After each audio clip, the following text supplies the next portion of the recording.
A poor backpacker saves a woman trapped in a snowstorm, unaware she's a billionaire heiress who will change his life forever. Do not fall asleep. If you fall asleep now, you might never wake up. I am so cold. Please do not leave me. The wind screamed through the trees, whipping snow in every direction like a blinding white curtain. Jack stumbled forward, his scarf frozen stiff against his face, boots crunching through the knee-deep drifts as he fought to stay upright. His hands were numb, and every breath burned in his lungs. He should have stayed in his tent, but something in the distance had caught his eye. An odd shape just off the mountain pass, and now he was sure. It was a car. Half buried in snow, turned on its side, one headlight still faintly glowing through the storm. Jack's heart pounded as he reached it, brushing away the layers of snow covering the driver's window. Inside, he saw her. A woman slumped over the steering wheel, her face pale, her lips tinged blue. Blood trickled from a cut on her forehead. She wore a luxurious winter coat, though now soaked and clinging to her like a shroud. Her hand hung limp from the wheel, a diamond bracelet glinting faintly in the fading light.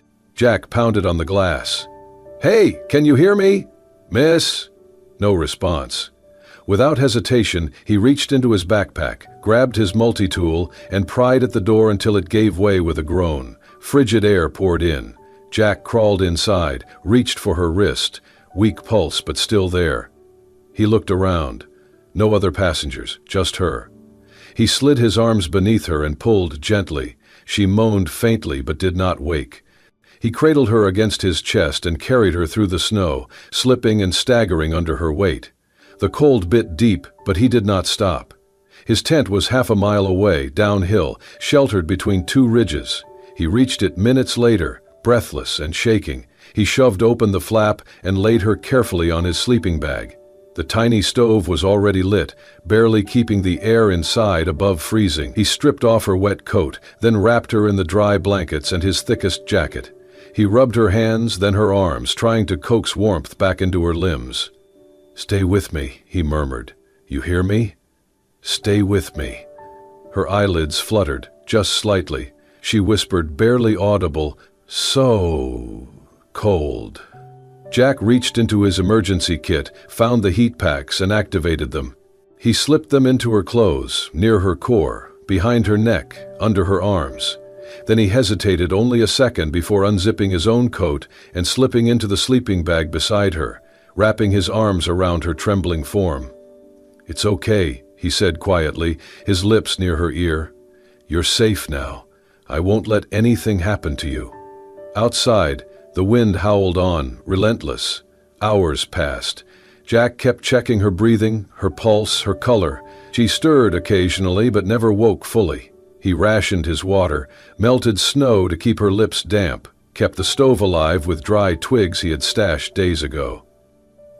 The storm showed no signs of slowing. He could not help but study her face. Delicate, high cheekbones, long lashes, the kind of beauty that did not belong to these brutal mountains. Who was she? What was she doing out here alone? There were no answers, only the storm and her shallow, precious breaths. In the darkest part of the night, she opened her eyes. Only for a second, but in that second she met his gaze, her lips parted. "You saved me." Then her eyes closed again. Jack swallowed the lump in his throat. "Yeah," he whispered. "But you're going to have to save yourself, too. I'm not letting you die out here." He held her tighter, feeling the warmth beginning to return to her skin. Outside, the storm roared. But inside the tent, for now, there was a flicker of hope. When she finally woke again, it was morning. The storm had passed, leaving the world outside silent and heavy with snow. The sun filtered weakly through the tent's flap, casting a pale light across her face. Jack was crouched nearby, boiling water over the tiny camp stove. Her voice was soft and hoarse. "Where am I?" Jack turned quickly. "Hey, you're awake." She blinked, confused. "Who are you?" "Jack," he said. "I found you. Your car was flipped over on the mountain road. You were half buried in snow." She looked down, seeing layers of unfamiliar clothes and blankets wrapped around her. Her fingers twitched. "You saved me?" "I guess so," he replied, handing her a small tin cup of warm water. "You've been out for nearly 2 days. You had a fever last night. Do you remember anything?" She took the water, her hands trembling slightly as she drank. Her face was pale, her forehead still bruised and swollen, but her eyes were more alert now. "My name is Claire," she said after a moment. "I think I was driving. There was a deer. I swerved. The car must have rolled. My phone, it wasn't working. That storm knocked out every signal tower up here," Jack said. "I couldn't get a call out either. We're pretty far from everything." Claire looked around slowly. The tent was cramped but dry. Simple gear was neatly stacked in the corners, and she was resting on layers of blankets and sleeping bags that clearly belonged to him. Everything smelled faintly of pine, smoke, and cold air. "You've been out here with me the whole time?" Jack nodded. "I didn't really have a choice. You were too weak to move, and I couldn't carry you far. Figured it was safer to wait it out here." Something in her chest tightened. "Thank you." Jack shrugged. "Don't mention it. Just glad you're okay." For the next couple of days, they stayed in the tent as snow blocked any chance of travel. Jack made simple meals from his supplies, canned beans, instant noodles, dried fruit, and shared everything with Claire. He made jokes to lighten the mood, taught her how to warm her hands properly, even gave her his only pair of thick socks when hers were still wet. Claire, used to silence and sterile luxury, found the rugged rhythms strangely comforting. She asked about his travels, and he told her about the towns he had passed through, the people he met, the mountains he had climbed. In return, she offered only bits and pieces about herself, careful, vague, enough to keep things light but never too revealing.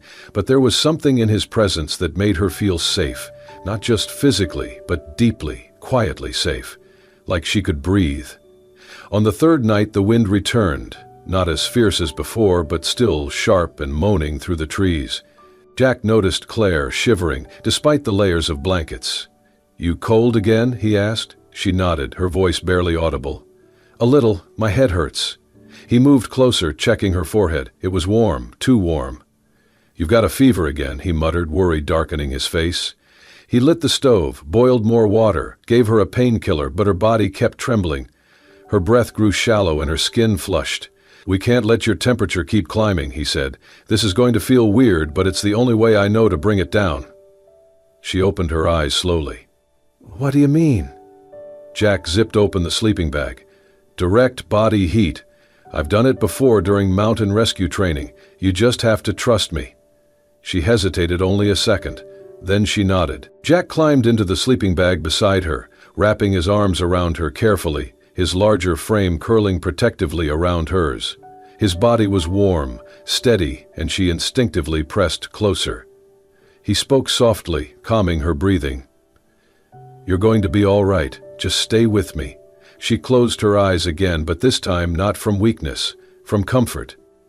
Outside, the snow fell quietly once more. Inside the tent, two strangers shared warmth not just from the cold, but from something deeper, something that, though unspoken, had already begun to grow. The distant hum of a helicopter broke through the silence on the fifth morning.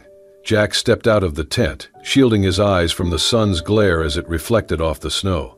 A search team in bright orange parkas emerged from the trees, waving and shouting as they approached. Claire was still weak but conscious, bundled inside the tent with fresh tea in her hands when they arrived.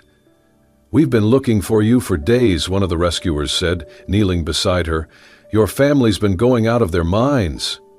Jack stood a few feet away, watching as they examined her, wrapped her in thermal blankets, and placed an oxygen mask gently over her face.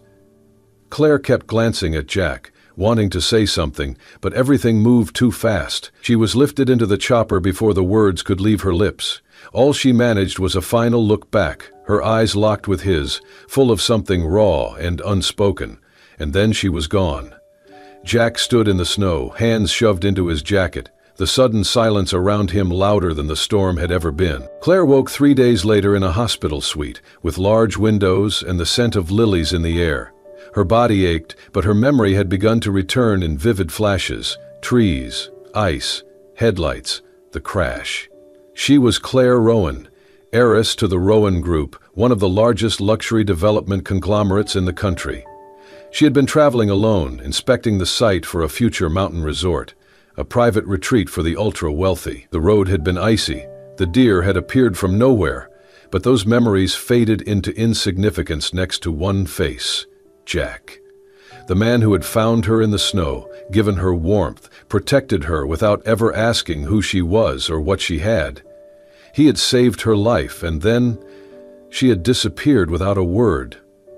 Her heart felt heavy with guilt, and something else, something deeper. A week later, Claire sat in her office high above the city, surrounded by glass, chrome, and endless emails. Her assistant, Maya, stepped in, holding a tablet. "Investors are asking for your statement on the Aspen project. They want to reschedule." "Not now," Claire said sharply. "I need you to do something else." Maya hesitated. "What is it?" "I want you to find someone." Maya blinked. "Okay, who?" Claire turned her chair toward the window, voice softer now. "His name is Jack. I do not know his last name. He is a backpacker, probably mid to late 20s. He saved me after my accident. He was camped near Ridge 6 off the Western Trail." "That is not a lot to go on." "I know," Claire replied, "but I need to find him." The next few days became an obsession. Claire skipped meetings, ignored calls, even missed a private gala her mother insisted she attend. She reviewed every search report from the rescue team, cross-referenced park permits, spoke directly to mountain rangers. Maya watched with concern. "Claire, people are starting to notice." "Your father, let them notice," Claire interrupted, frustration flickering in her voice. "They were not the ones lying in the snow, freezing, about to die. He was. He was there." She paused, her voice trembling. "And I never even said thank you." That night, she sat alone in her penthouse, wrapped in a blanket, staring out at the glowing skyline. Her eyes brimmed with tears she had not let fall in public. "If I do not see him again," she whispered into the quiet, "I will regret it for the rest of my life." Behind her, Maya quietly stepped out of the room, determination on her face. She would find him. For Claire, and for the quiet truth everyone could see, this was not just about gratitude. It was love.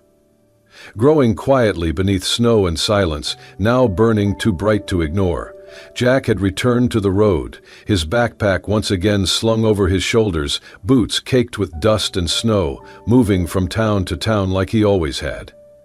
But nothing felt the same. The mountains were still beautiful, the silence still soothing, but his mind kept drifting back to that storm, to the woman with trembling hands and soft eyes who had whispered her name like it was all she had left. Claire. He did not know her last name, had no way to reach her, no idea if she even remembered him, but her memory clung to him like the lingering cold of that night, refusing to fade. One afternoon, just outside a small mountain town, Jack was eating a simple lunch on a bench when a black SUV pulled up in front of him. Two well-dressed men stepped out, their suits pressed, their eyes cold. "Jack?" one of them asked, though it was not really a question. Jack nodded slowly, his guard already rising. "Who's asking?" The man handed him a sleek envelope. "A token of appreciation for what you did." Jack frowned and opened it. Inside was a thick stack of cash, more than he had seen in years. He closed it again without a word and looked up. "Who sent you?" "Someone who prefers to remain anonymous," the man said. "Someone very grateful, but also concerned. Ms. Rowan's world is delicate, complicated. You were never meant to be part of it." Jack stood, jaw clenched. "I don't want her money." "We're not asking you to take it for the money," the man said calmly. "We're asking you to take it and walk away." Jack's voice was low. "Tell whoever sent you, keep the money, and stay out of my life." He tossed the envelope onto the bench and walked away. But the men didn't stop watching. In the days that followed, Jack noticed things. A man with a camera pretending to read a newspaper.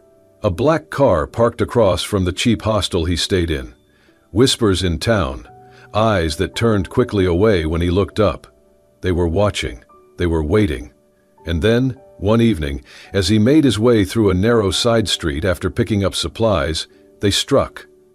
3 men stepped out from behind a delivery truck, blocking his path. One of them cracked his knuckles. "You were warned," he said. Jack turned, but another stood behind him. He barely had time to brace himself. A fist slammed into his gut, another caught his jaw. He stumbled, caught off guard, tried to fight back, but they were too fast, too practiced. He hit the pavement hard, blood on his lip, hands scraping against the gravel. "What does a guy like you think he's doing?" one hissed, grabbing Jack by the collar. "You think you belong with her?" Then came the screech of tires. A silver car skidded to a halt just feet away. The door flew open and a woman leapt out. "Stop!" Claire's voice cut through the air like a blade. "Get away from him!" The men froze. Claire ran to Jack, dropping to her knees beside him. Her designer coat fluttered in the wind, but she did not care. Her hands cradled his bruised face as she looked up at the men, fury blazing in her eyes. "Touch him again," she said through clenched teeth, "and I will destroy everything you work for." They hesitated, then stepped back. Jack coughed, blood on his lip, staring at her in disbelief. "Claire?" She nodded, eyes already welling. "I found you." She pulled him into her arms, trembling. "I'm so sorry. I didn't know they'd do this. I've been looking for you everywhere." Jack, still dazed, let her hold him. Her warmth was familiar, real. Claire whispered, "I should have told you who I was. I was scared, but I'm not running anymore. I'm here, and I'm not leaving without you." And for the first time since the snow melted, Jack felt something he had not felt in weeks.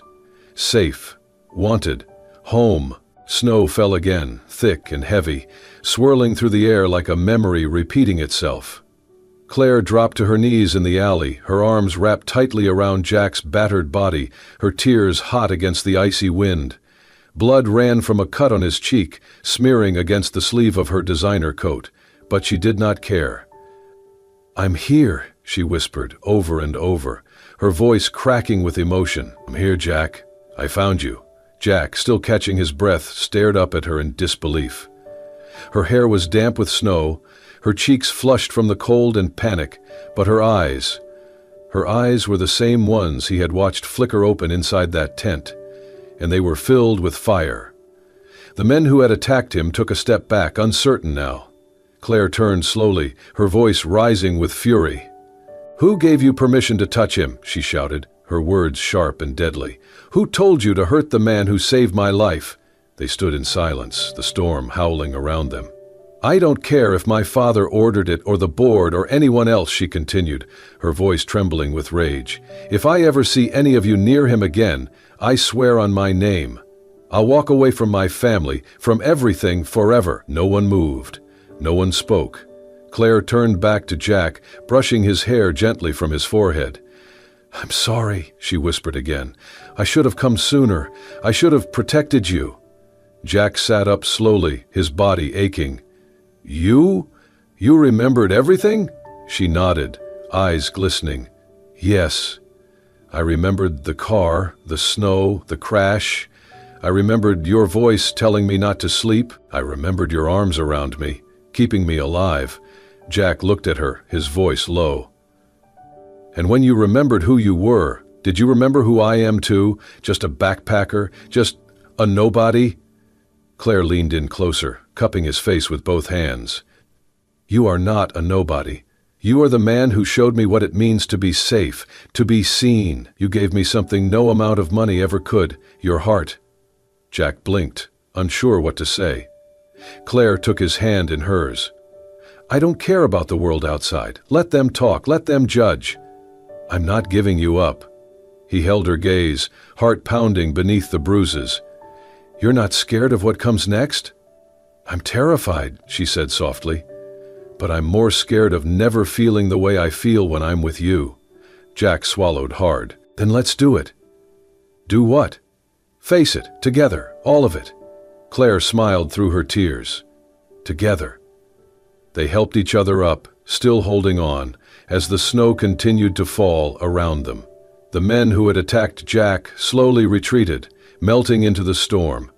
Claire didn't even look at them again, because in that moment there were only two people who mattered. Two hearts, bruised but beating, wrapped in each other's arms, standing firm against a world that had tried to tear them apart. Let them whisper, let them doubt.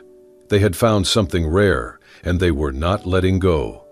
The headlines came fast and loud, plastered across newsstands, homepages, and social media feeds like wildfire. Heiress and her hero, billionaire Claire Rowan, linked to mysterious backpacker. Cinderella in reverse. Rowan heiress chooses love over legacy. Jack who? The man who stole the Rowan heiress's heart? Claire had expected attention. She'd prepared herself for whispers and curious glances, but she hadn't anticipated the sheer brutality of it. The media circus became suffocating. Reporters camped outside her building day and night. Paparazzi chased her car through the streets like predators, their flashes constant, their voices invasive.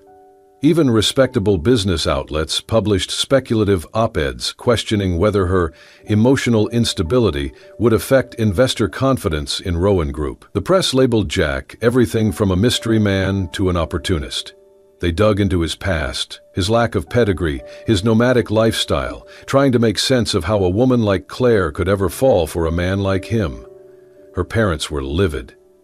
"You're destroying everything we built," her mother spat one evening, her fingers trembling around a crystal glass. They sat in the dining room of the Rowan penthouse, the city sparkling far below their feet. "You've embarrassed the family. Your name was a brand, Claire. Now it's gossip fodder." Her father's disappointment was quieter but sharper. "You're not just our daughter, you're an executive, a leader. You were raised for this life. You think love excuses walking away from your responsibilities?" Claire listened, not with defiance but with calm resolve. She let their words fall like stones into the silence, waited for the echoes to fade. Then softly but firmly she said, "If I have to choose between the fortune you built and the man who saved my life, I choose him." They stared at her, stunned, but she meant every word. Meanwhile, Jack tried to keep his head above water. The city, the media attention, the lavish events, they were not his world. He wore the suits Claire's assistant picked out, stood beside her during press appearances, shook hands with executives and smiled through it all. But inside he was suffocating. He missed the forest, the quiet, the honesty of people who didn't care what name you carried or what you were worth. Every time someone handed him a flute of champagne or asked which hedge fund he worked for, he felt the walls close in. He never said a word to Claire. He didn't want her to feel like she had to choose. But the cracks showed. The breaking point came at the Rowan Foundation's annual charity gala. The ballroom was a masterpiece of elegance, chandeliers glittering overhead, gold-edged menus, an orchestra playing softly in the background. Claire wore an emerald green gown that shimmered like starlight when she moved. She looked every bit the heiress, every bit the woman they wanted her to be. Jack stood at the edge of the room, watching as she mingled with donors, laughed politely at jokes, posed for photos. She was brilliant, gracious, untouchable.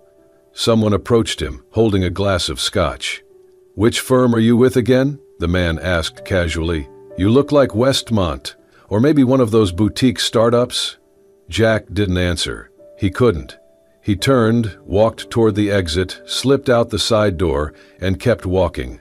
The rain had started falling, soft, misting down like sorrow. Jack loosened his tie, shoved his hands into his coat pockets, and walked down the empty street, each step heavier than the last. He felt foolish, out of place, like a ghost in someone else's dream. Claire noticed his absence almost immediately.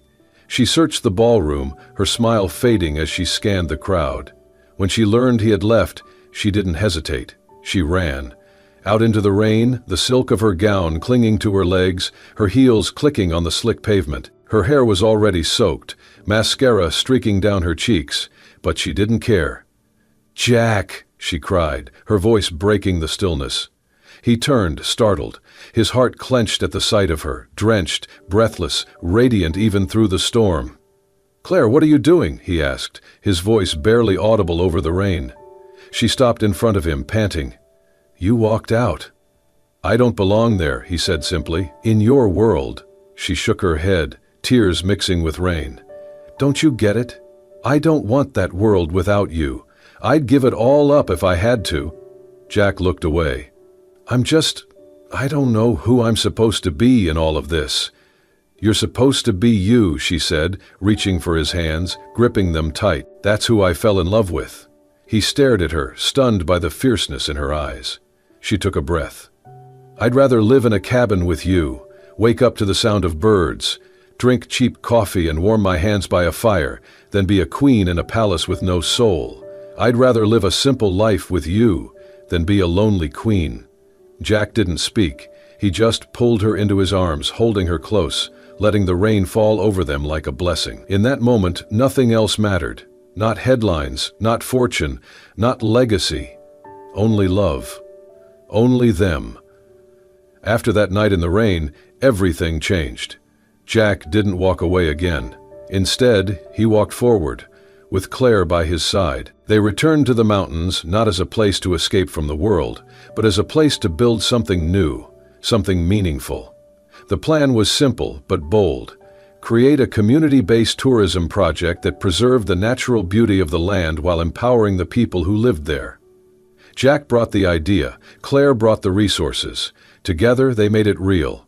They traveled from village to village, meeting elders, learning traditions, listening to the needs of the people. They didn't come with checkbooks and blueprints. They came with open hearts. With every handshake and every meal shared around a campfire, trust was built. Claire stepped down from her role as CEO of Rowan Group, shocking the business world. She announced she would no longer be the public face of a company she no longer believed in, not in the same way. "I'm not walking away," she told reporters. "I'm just walking somewhere better." She took on an advisory role instead, redirecting funds into sustainable tourism, education, and local empowerment.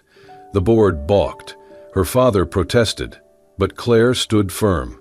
And Jack, once a man with nothing but a backpack and a quiet heart, became a symbol of something bigger: authenticity, action, and love that wasn't afraid to get its hands dirty. Together they helped build schools in remote hamlets, supported local artisans, funded local water systems and bridges that would connect families across rivers that had divided them for decades.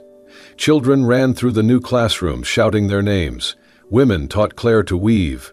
Jack worked shoulder to shoulder with villagers on trail maintenance and eco-friendly cabins.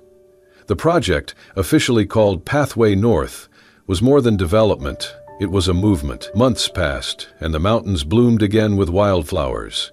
Festivals returned. Spirits rose. Hope, once buried beneath snow and hardship, bloomed like the first crocus in spring. And then came the festival.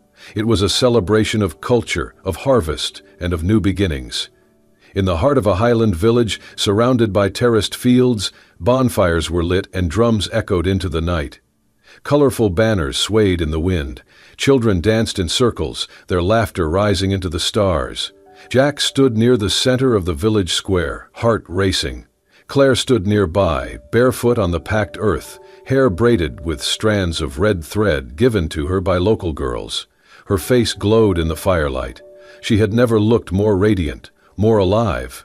As the beat of the gongs slowed, and the village elder raised his hand for silence, Jack stepped forward. He turned to Claire, took a deep breath, and dropped to one knee. The crowd gasped. Claire's hands flew to her mouth. "I never thought I'd find you," he said softly, voice carrying through the hush. "And then, in the middle of a storm, I did. You changed my life in ways I didn't know were possible. You showed me that love doesn't need a palace, it just needs truth." He pulled out a small box. Inside was not a diamond, but a simple silver ring, etched with the shape of a lily, the flower that bloomed where they had first met. Claire's eyes filled with tears. "Will you keep building this life with me?" Jack asked. "Will you marry me?" She knelt down beside him, laughing through the tears, and threw her arms around his neck. "Yes," she whispered. "Yes, 1,000 times yes." The crowd erupted into cheers. Gongs rang out, fireworks lit the sky, humble, homemade bursts of color that shimmered above their heads. And in that mountain village, far from the towers of power and the noise of the world, two hearts beat as one. Their love had survived storms, secrets, and scars. Now, it was ready to grow roots. 1 year later, the snow fell softly over the treetops, blanketing the mountain like a silent lullaby. The forest lay still beneath the weight of winter, each branch gently bowed with fresh powder. Nestled deep in that peaceful wilderness, a small wooden cabin stood warm and glowing, smoke curling from the chimney like a ribbon unfurling into the crisp silver sky. Inside, the air was thick with the scent of pine, firewood, and cinnamon tea. A soft golden light flickered from the fireplace, dancing across the wood-paneled walls and casting shadows that stretched and swayed like memory. Claire sat curled in an armchair close to the fire, her legs wrapped in a thick wool blanket, a notebook resting on the gentle curve of her growing belly. One hand held a pen, the other absently rubbed slow circles over the fabric stretched across her middle. She wrote slowly, carefully, her brow furrowed in thought. These words were not for the world, not for headlines or boardrooms. They were for herself, for the woman she had once been, for the girl lost in the snow, for the soul who had found meaning not in a skyscraper, but in the hum of a forest and the steady presence of the man who had saved her. Across the room, Jack had just returned from the trail. His boots left wet prints on the wooden floor, his hair dusted with melting snow. His cheeks were red from the cold, his breath still carrying the crisp bite of mountain air. He dropped his gear near the door and peeled off his gloves, his eyes immediately finding hers. "Still working on your masterpiece?" he asked with a grin, tossing his coat over the hook. Claire looked up, her eyes soft and shining. "I'm trying to tell it right, not just what happened, but what it meant, what it changed." Jack walked over, his steps quiet, reverent. He knelt beside her chair and placed his hand gently on her belly. "Our little one might end up being the best part of that story." Claire laughed softly, her fingers covering his. "He or she already knows how to do flips. I think they're training for the Olympics." He leaned in and kissed the top of her belly, then rested his head there for a moment. "I hope they inherit your fire," he murmured. "I hope they get your patience," she replied. They sat in silence for a while, listening to the crackle of the fire and the faint rustle of snow falling against the window pane. The warmth that filled the cabin wasn't just from the hearth, it was from the life they had chosen to build together. Their days were simple but full of purpose. The Rowan Path, the community tourism project they had founded together, had taken root and flourished. What started as a dream scribbled in a tent during a snowstorm had become a model of sustainable development. Bridging cultures, building futures. Eco-cabins lined the trails. Local families hosted travelers, shared stories, taught traditions. Everything was guided by respect for the land, for the people, for the connection between them. Claire used her name not to climb, but to lift. She no longer stood behind podiums or led board meetings, but her presence was everywhere. In the classrooms they built, the scholarships she funded, the programs she quietly supported. She mentored young women from mountain villages who once believed their voices had no place beyond the hills. Jack became something of a legend, the man who came from nowhere, saved an heiress, and stayed, not for glory, but for something deeper. He taught survival skills, led treks for at-risk youth, showed them how to find strength in themselves and in the wilderness that surrounded them. One evening, as snow continued to fall in thick, gentle flurries, Claire rested her head on Jack's shoulder. Her fingers traced small circles on his sleeve, the firelight warming their skin. "Do you remember the first night we met?" she asked softly. "In the storm?" he said with a smile. "Hard to forget." "I thought I was going to die," she whispered. "I remember thinking, well, this is it. But then I heard your voice." Jack turned toward her, brushing a strand of hair from her cheek. "And you didn't give up." "You didn't let me," she said. "You saved me." He paused, his voice low. "Funny, I used to think I was just passing through your life, like a gust of wind, here for a moment, then gone." Claire lifted her hand and laced her fingers with his. "But you weren't." Jack leaned his forehead against hers. "You were the home that made me stay." They stayed like that for a long while, two souls tangled in the peace that only love could bring. Outside, winter whispered its lullaby once more, but inside, there was only warmth, only light, only the soft beating of hearts preparing to welcome a new one. And though the world beyond their window lay frozen, spring had already begun inside their little cabin, quiet, unwavering, and eternal. And so, from a snowstorm that nearly stole a life, to a love that rewrote destiny, Claire and Jack's journey reminds us that sometimes, the people we least expect become the ones who change everything. Not with wealth, not with status, but with warmth, courage, and the kind of love that melts through every storm. They were from two different worlds, but their hearts spoke the same language. If this story touched your soul, made you believe again in unexpected love, second chances, and the quiet beauty of a simple life, then don't keep it to yourself. Be sure to like, subscribe, and hit the bell icon so you never miss another story that stirs your heart. Welcome to Soul-Stirring Stories, where every story is a journey home.